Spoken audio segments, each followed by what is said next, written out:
बाप गेल्यावरती कळेल कुंकवाचे मोल, मुलांना कळून येईल काय होता बापाचा रोल.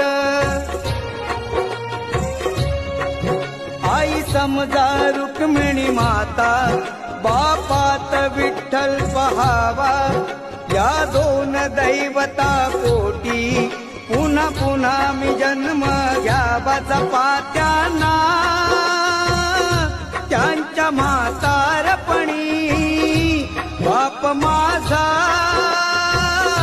वेदनांचा धनी. आई मायेचा सागर ही सत्य आहे कहाणी, पण दुर्लक्षित बापाच्या या व्यथा कुणी तरी जाणी. बाप नसतो